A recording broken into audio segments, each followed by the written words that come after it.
one of the larger marches too. A good 300 to 400 young adults, 14, 15, and 16-year-olds, marching out of Lincolnville, and they stopped at this corner. Reverend Young looked over here, and this whole plaza was full of Ku Klux Klan members. Whites that did not want to make a change here in the city, wanted to keep African Americans second-class citizens. Screaming and yelling horrible things across the street. They had sticks and bats and chains and broken glass, 2x4s, and they were going to get ready to do some harm. Reverend Young saw it. He turns to the young people and says, look, this might be a good time for you to go back. As he turned around, the same group of people coming towards him with bats and sticks and chains were now in the middle of that street. He turned, and not one of them. Reverend Young, even in his younger years, was a diplomat, didn't even know it. He walks out into the middle of the street where they are with sticks and chains, extends his hand in peace, and someone from behind him hits him and knocks him out cold. And there he lies. Do you see that crosswalk and that manhole cover? That's where Reverend Young landed. And those Klan members and the white racists that continued to beat him, kicked him in his head and in his stomach, they were trying to take his life and he was knocked out cold still. One of the young men, Willie Gold, 17-year-old, came over and laid his body on top of him so his brains wouldn't be kicked out of his head and his guts wouldn't be kicked out of his stomach. 50 years ago, right there at that crosswalk. He saved Reverend Young's life that evening.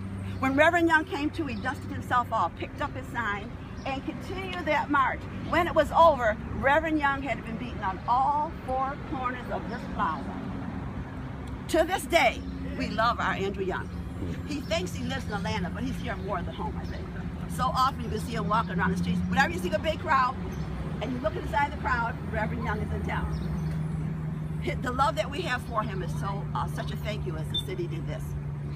We named this corner after him, Andrew Young Crossing. That is the story behind why that sign is up there. Reverend Young could have lost his life at this corner. There's some young adults from Flagler College that wanted also to be part of the civil rights movement because when they got here, no one wanted to talk about it. So this is what they took upon themselves. They looked up information, put it together, and there's a hall called Ringhaven Hall. And in that hall, you can now key up on their computers and they have the civil rights information all on there. That's how important it was for them.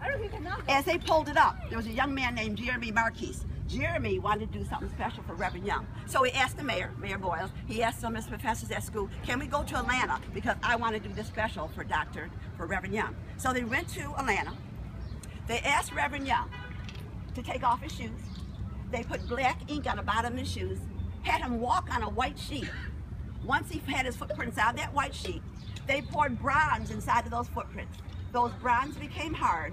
Once they were hardened, they picked the sheet up, brought it back here to St. Augustine, dug up new concrete, 12 pieces of it, pushed those footprints in, and once they dried, to this day, from June of 2011, those are Reverend Young's actual footprints.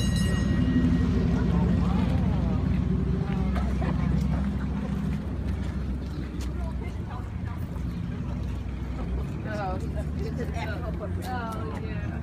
And he showed up here a week or two later and actually again walked in his footprints. This is Reverend Young. Please you can pass these pictures around, look at him. Come on, y'all. I ain't making this up in my kitchen at night. You can look at these pictures. Pass them around. This depicts June 11th, 1964. This is young Reverend Young over here being beat in the streets. If you notice, there are other people's bodies down there. Those are civil rights activists that were beat as well. Reverend Young being beat, and this is him now, 90 years old. This is strong as ever, too. At the same corner, the church across the street, you see it? This is the Episcopal Church. Everybody look at the sign?